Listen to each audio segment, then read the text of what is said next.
Assalamualaikum warahmatullahi wabarakatuh. Innal hamdalillah nahmaduhu wa nasta'inuhu wa nastaghfiruh wa na'udzu billahi min syururi anfusina wa min sayyiati a'malina may yahdihillahu fala mudilla lahu wa may yudlil fala hadiya lahu. Wassalatu wassalamu ala nabiyil mustafa sayyidina wa maulana wa habibina wa qudwatina Muhammad sallallahu alaihi wasallam wa ala alihi washabihi ajmain amma ba'du. Selamat puasa teman-teman semua. Selamat menjalankan ibadah khususnya di bulan Ramadan ini. Semoga Ramadan ini membawa kita kepada keberkahan dan kesucian diri kita masing-masing khususnya. Teman-teman semua, saya mewakili kelompok 4 sastra Islam yang bertugas izin memberikan sebuah prolog. Jadi di sini kami akan memberikan sebuah presentasi yang ditujukan pada teman-teman semua. Harapannya kita dapat bersama-sama belajar banyak dari presentasi ini.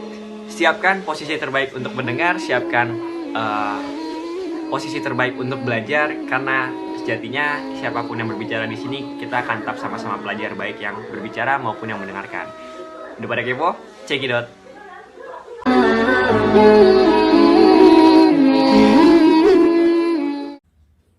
Seni dalam Islam muncul seiring dengan diutusnya Rasulullah Shallallahu Alaihi Wasallam. Hal ini bisa kita jumpai dalam hadis Nabawi yang diriwayatkan di dalam Sahih Bukhari dan Muslim, bahwa Abu Bakar pernah masuk ke rumah Aisyah untuk menemui Nabi Shallallahu Alaihi Wasallam. Ketika itu ada 2 gadis di sisi Aisyah yang sedang bernyanyi. Lalu Abu Bakar menghardiknya seraya berkata, "Apakah pantas ada seruling setan di rumah Rasulullah?" Kemudian Rasulullah Shallallahu Alaihi Wasallam menimpali, "Da'uma ya Abu Bakrin, fa innaha ayyamu idin." Biarkanlah mereka wahai Abu Bakar, sesungguhnya hari ini adalah hari raya. Di masa generasi tabi'in, teori musik juga dikenal di kalangan kaum muslimin. Mereka mempelajari buku-buku musik yang diterjemahkan dari bahasa Yunani dan Hindia. Di antara para ahli musik yang muncul di kala itu adalah Ibnu Maisyah yang wafat pada tahun 705 Masehi, Yusuf bin Sulaiman Al-Khatib yang wafat pada tahun 785 Masehi, Khalil bin Ahmad yang telah mengarang buku teori musik mengenai not dan irama. Perhatian cukup besar terhadap seni musik diberikan di masa akhir Daulah Umayyah. Kemudian juga di masa Daulah Abbasiyah, salah satu pendorong didirikannya sekolah musik di masa kekuasaan Daulah Abbasiyah, karena keahlian seni musik dan menyanyi merupakan salah satu syarat bagi pelayan atau budak pengasuh dayang-dayang di istana dan di rumah-rumah para pejabat. Meskipun seni telah dikenal sejak awal kemunculan Islam, namun perdebatan mengenai batasan-batasan yang memperbolehkan maupun tidak memperbolehkan hingga saat ini masih terus tumbuh berkembang seiring dengan beragamnya alat musik yang diproduksi. Bahkan, pembahasan mengenai hukum memperdagangkan alat-alat musik masih terus menjadi diskusi yang cukup menarik, termasuk mengenai batasan-batasan yang diperbolehkan secara syar'i di dalam mengekspresikan seni. Konsep seni menurut perspektif Islam. Seni Islam merupakan sebagian daripada kebudayaan Islam, dan perbedaan antara seni Islam dengan bukan Islam terdapat pada niat atau tujuan dan nilai akhlak yang terkandung dalam hasil seni Islam. Pencapaian dari tujuan seni Islam juga karena Allah Subhanahu wa Ta'ala. Walaupun seni merupakan salah satu unsur yang disumbangkan, tetapi Allah melarang penciptaan seni yang melampaui batas. Keindahan merupakan salah satu ciri keesaan, kebesaran, dan kesempurnaan Allah Subhanahu wa Ta'ala. Lantas segala yang diciptakannya juga merupakan pancaran keindahannya. Manusia dijadikan sebagai makhluk yang paling indah dan paling sempurna, juga mempunyai naluri yang cinta akan keindahan. Bumi sebagai tempat makhluknya hidup juga dihiasi dengan segala keindahan. Disinilah letaknya keistimewaan manusia yang tidak dimiliki oleh makhluk lainnya. Konsep kesenian dan kebudayaan dalam Islam berbeda dengan peradaban Islam yang lain. Dalam pembangunan seni, kerangka dasarnya mestilah menyeluruh dan meliputi aspek-aspek akhlak, iman, masalah keagamaan, dan falsafah kehidupan manusia. Seni harus menjadi proses pendidikan yang bersifat positif. Mengikuti kacamata Islam, artinya seni bersifat amar ma'ruf nahi munkar, menyeru perbuatan baik dan mencegah kemungkaran, serta membangun akhlak masyarakat, bukan membawa kemungkaran dan juga bukan sebagai perusak akhlak umat. semua aktivitas kesenian manusia meski ditundukkan kepada tujuan terakhir, yaitu keridhaan Allah dan ketakwaan. Di antara masalah yang paling rumit dalam kehidupan Islami adalah berkaitan dengan hiburan dan seni. Karena kebanyakan manusia sudah terjebak pada kelalaian dan melampaui batas dalam hiburan dan seni yang memegang erat hubungannya dengan perasaan, hati, serta akal dan pikiran. Sebagian orang menggambarkan umat Islam sebagai masyarakat ahli ibadah dan kerja keras, maka tak ada tempat bagi orang-orang yang lalai dan bermain-main, tertawa dan bergembira ria, bernyanyi atau bermain musik. Tidak boleh bibir tersenyum, mulut tertawa, hati senang, dan tidak boleh kecantikan terlukis pada wajah-wajah manusia. Sedangkan Islam adalah agama yang realistis, mendampingi umat manusia di dunia yang nyata dan dapat dirasakan. Islam tidak menuntut dan tidak mengasumsikan umat manusia agar seluruh kata-katanya adalah zikir, seluruh diamnya adalah pikir, seluruh pendengarannya adalah lantunan Al-Quran, dan semua waktu luangnya berada di masjid. Akan tetapi mengakui eksistensi mereka secara seutuhnya, fitrah dan instingnya yang telah Allah ciptakan dengannya. Allah Subhanahu wa Ta'ala telah menciptakan mereka dengan tabiat bersukacita, bersenang-senang, tertawa, bermain-main, sebagaimana mereka diciptakan senang makan dan minum. Kebalikannya adalah orang-orang yang bebas mengumbar hawa nafsunya. Hidupnya diisi dengan hiburan dan kesenangan, mencampur adukan antara yang disyariatkan dan yang dilarang, antara yang halal dan yang haram. Semuanya mengatasnamakan seni refreshing. Mereka lupa bahwa hukum agama tidak melihat label namanya tetapi pada esensinya. Maka untuk menghindari kekeliruan dalam memutuskan masalah tersebut dibutuhkan ketelitian dan pemahaman yang benar dan tepat, jelas argumentasinya, dan juga menguasai maksud-maksud syariat serta kaidah-kaidah fikih yang telah ditetapkan. Rasulullah merupakan teladan yang indah bagi kehidupan manusia seutuhnya. Dalam kesendiriannya, beliau sholat berlama-lama dalam kekhusyukan, dalam tangis, serta dalam berdirinya sehingga bengkaklah kedua kaki beliau, tidak peduli kepada siapapun. Akan tetapi, ketika di tengah-tengah kehidupan masyarakat, beliau adalah manusia biasa yang mencintai kelezatan hidup, bermuka manis dan tersenyum, bermain-main dan bersenda gurau, namun tetap tidak mengatakan segala sesuatu kecuali kebenaran. Nah, di sini saya akan memaparkan ciri-ciri seni dalam Islam. Yang pertama yaitu mengangkat martabat insan dengan tidak meninggalkan nilai-nilai kemanusiaan dan nilai-nilai yang ada di sekelilingnya. Manakala manusia menjadi seniman yang menggarap segala unsur kesenian untuk tunduk serta patuh kepada keridhaan Allah Subhanahu wa Ta'ala. Yang kedua yaitu mementingkan persoalan akhlak dan kebenaran yang menyentuh aspek-aspek estetika, kemanusiaan, moral, dan lain sebagaimananya. Yang ketiga yaitu kesenian Islam menghubungkan keindahan sebagai nilai yang terkandung kepada keseluruhan kesohihan Islam itu sendiri. Menurut Islam, kesenian yang mempunyai nilai tertinggi ialah mendorong ke arah ketakwaan, kemakrufan, kesohihan, dan budi pekerti yang mantap. Yang keempat yaitu kesenian Islam terpancar daripada wahyu Allah Subhanahu wa Ta'ala, sama seperti undang-undang Allah dan syariatnya. Maknanya, ia harus berada di bawah lingkungan dan peraturan wahyu. Ini yang membedakan kesenian Islam dengan kesenian bukan Islam. Yang kelima, yaitu kesenian Islam menghubungkan manusia dengan Tuhan, alam sekitar, dan sesama manusia dan juga makhluk. Pandangan ulama Islam tentang seni. Seni musik, jumhur ulama sepakat bahwa bentuk seni musik atau nyanyian yang memalingkan dari zikrullah hukumnya haram. Pendapat yang mengharamkan seni musik terdapat dalam surat Luqman ayat 6 yang memiliki arti, dan di antara manusia ada orang yang mempergunakan perkataan yang tidak berguna untuk menyesatkan manusia dari jalan Allah tanpa pengetahuan dan menjadikan jalan itu olok-olokan. Mereka itu akan memperoleh azab yang menghinakan. Abdullah bin Mas'ud mengatakan bahwa yang dimaksud dengan lahwal hadis pada ayat tersebut adalah nyanyian atau lagu. Namun kemudian berbeda pandangan mengenai seni musik yang tidak memalingkan dari zikrullah. Pendapat yang memperbolehkan seni musik terdapat dalam surat Al-Jumu'ah ayat 11 yang memiliki arti, dan apabila mereka melihat perniagaan atau permainan mereka bubar untuk menuju kepadanya dan mereka tinggalkan kamu sedang berdiri atau berkhutbah. Kata lahu pada potongan ayat tersebut bermakna lagu dan sejenisnya. Jika lagu diharamkan, maka sama halnya dengan perniagaan atau jual beli, karena keduanya berada dalam satu susunan lafaz. Kemudian dalam hadis Nabi SAW dari Aisyah radhiyallahu anhu berkata, suatu hari Abu Bakar masuk ke rumah Rasulullah.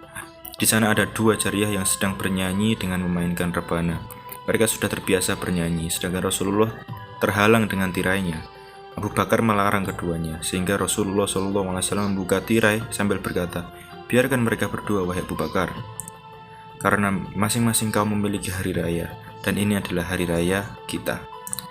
Di riwayat Bukhari dan Muslim. Untuk seni pahat, seni patung, dan juga seni lukis, para ulama berpendapat bahwa tingkat pengharaman itu semakin bertambah manakala patung tersebut berbentuk orang yang diagukan seperti Al-Masih, sedang boneka untuk mainan anak-anak diperbolehkan. Adapun mengenai filosofis ulama Mesir, Al-Alamah Syekh Muhammad Baqir Al-Muti'i berpendapat bahwa fotografi itu hukumnya mubah, karena aktivitas fotografi tidak termasuk dalam aktivitas mencipta sebagaimana yang disinyalir dalam ungkapan hadis. Mencipta seperti ciptaanku. Karena foto itu hanya menahan bayangan. Pendapat lain banyak disetujui oleh banyak ulama termasuk Syekh Yusuf Al-Qaradawi. Dengan catatan foto wanita telanjang diharamkan. Kemudian seni tari. Seni tari sudah dikenal di masa Rasulullah seperti tarian Habasyah yang dipertunjukkan oleh orang-orang Habasyah. Kalau sekarang itu sudah menjadi negara Ethiopia. Ketika mereka menari meluapkan kegembiraan menyambut kedatangan Rasulullah di kota Madinah. Bahkan suatu saat Rasulullah pernah mengizinkan Aisyah untuk menonton pertunjukan tarian Habasyah yang sangat sederhana dengan menjinjitkan kaki. Namun di kalangan ulama, persoalan seni tari ini masih menjadi perdebatan antara yang membolehkan dengan syarat sesuai dengan adab-adab Islam ataupun yang sama sekali tidak membolehkan. Hal ini berdasarkan fenomena yang ada di masyarakat bahwa seni tari yang dikenal saat ini cenderung mengarah kepada tindakan tabarruj atau memamerkan diri di kalangan yang bukan mahram, maupun ikhtilat, campur baur laki-laki dan wanita dalam satu majelis tanpa mengindahkan adab-adab Islam. Kemudian seni penulisan atau sastra. Manakala seni penulisan telah dikaitkan dengan seni kesusastraan, seni kesusastraan memang mendapat sambutan yang sangat hangat di kalangan umat Islam, dan itu terjadi karena kesusastraan Islam bersumberkan Al-Quran dan As-Sunnah, yang mana kesusastraan Al-Quran dapat dilihat dari dua aspek, yaitu keindahan bahasa dan dari segi isinya. Di sini dapat dilihat bahwa hasil atau sumbangan kesusastraan yang berteraskan Al-Quran dan As-Sunnah telah menyebabkan kaum musyrikin memeluk agama Islam hanya apabila mendengar Al-Quran. Contohnya Al-Walid Al-Mughirah yang merupakan penyair yang terkenal pada zaman jahiliyah dan pengkritik yang paling tajam terhadap Rasulullah SAW. Umar bin Khattab, serta Labid, Rabi'ah dan Jubair bin Mat'am. Al-Quran telah berjaya melumpuhkan keangkuhan dan kejaguhan sastrawan Arab dari segi keindahan bahasa, kesusastraan, dan yang lebih menakjubkan lagi, hanya bukan saja menggetarkan jiwa mereka yang memahami bahasa Arab, malah melintasi batas pribadi, bahasa, keturunan, kebudayaan, geografi, pangkat, dan sebagainya. Kesusastraan Islam mulai disebarkan oleh Rasulullah SAW dan terus berkembang pada zaman Khalifah Ar-Rasyidin, Umayyah, dan Abbasiyah. Selain Al-Quran, karya kesusastraan Islam juga meliputi syair, rubai, burdah, prosa, dan sebagainya. Seni Islam bukanlah seni yang berfokus pada agama saja, tetapi juga merangkumi kebudayaan Islam yang kaya dan berbagai macam. Ia seringnya menggunakan unsur sekuler, serta juga unsur yang tidak disukai oleh ahli teologi teman-teman semua, walau tidak diharamkan. Seni Islam itu berkembang daripada banyaknya sumber, dengan gaya-gaya seni Roma, seni Kristen awal, dan seni Romawi, yang diserap ke dalam seni dan seni bina Islam yang awal, khususnya seni Sasanid Persia pra-Islam. Nah, gaya Asia Tengah juga diserap menerusi sangat mendadak oleh berbagai pengembangan seni Cina. Nah, itu kan akhirnya berpengaruh kepada tembikar dan teknis Islam terutama. Kemudian juga lukisan Islam mengandung unsur-unsur berulang. Misalnya, penggunaan reka, bentuk geometri berbunga-bunga, atau bersayur-sayuran dalam gaya ulangan yang dikenal sebagai arabes. Arabes dalam lukisan Islam sering dipergunakan untuk melambangkan sifat Allah yang unggul, tidak terbagi dan tidak terbatas. Apalagi, ya pokoknya itulah. Kesilapan juga pengulangan dalam lukisan Islam mungkin disengajakan sebagai penampilan rendah hati oleh pelukisnya yang mempercayai bahwa hanya Allah yang dapat menghasilkan kesempurnaan. Walau bagaimanapun, teori ini telah dipertikaikan. Kemudian kebanyakan penganut Islam Sunni dan penganut Islam Syiah mempercayai bahwa penggambaran makhluk umumnya adalah haram. Nah itu, ayo yang baru tahu. Karena bagaimanapun teman-teman semua, lukisan yang berkenaan manusia atau berwujud manusia boleh didapati pada seluruh zaman seni Islam. Diharamkan oleh hukum Islam yang dikenali dengan biasa disebut syariat. Nah, meski begitu, terdapat banyak penggambaran nabi utama Islam, terutama dalam seni Islam. Kemudian, seni rupa Jazirah Arab. Seni rupa asli Jazirah Arab bisa terlihat dari arsitektur di sekitar wilayah Mekah dan Madinah, karena kedua kota ini merupakan pusat pemerintahan pada masa Nabi Muhammad SAW. Nah, biasanya arsitektur asli Jazirah Arab ini berupa bentuk bangunan segi empat sederhana yang difungsikan sebagai tempat ibadah. Nah, coba lihat Ka'bah deh, kayak gitu kan. Nah, kemudian bagian tengah merupakan lapangan terbuka dengan dikelilingi pilar, dinding, dan kamar-kamar. Kemudian, apalagi ya? Oh ini deh, coba kita lihat lapangannya. Misal lapangannya itu berfungsi sebagai tempat salat berjamaah, dan di bagian depan kiblat terdapat mimbar untuk khotib yang memberikan ceramah keagamaan. Nah, gitu. Kemudian, contoh bangunan yang masih memperlihatkan ciri arsitektur ini adalah Masjid Nabawi. Nah, kemudian itu ya kalau Jazirah Arab. Sekarang kita bahas ke seni rupa Umayyah. Nah, Masjid Umayyah di Syria. Ketika kita bahas itu, maka kita bahas juga seni rupa pada zaman Umayyah yang banyak dipengaruhi oleh kesenian Bizantium. Nah, sebagai akibat dipindahkannya ke pusat pemerintahan Islam dari Mekah ke Syria. Seni rupa ini juga banyak memperlihatkan ciri seni rupa Kristen awal, yaitu bentuk-bentuk basilika dan menara. Seperti bisa dilihat di Masjid Umayyah yang awalnya adalah gereja Yohanes di Damaskus. Nah, interior masjid ini juga digarap oleh seniman-seniman Yunani dan Konstantinopel.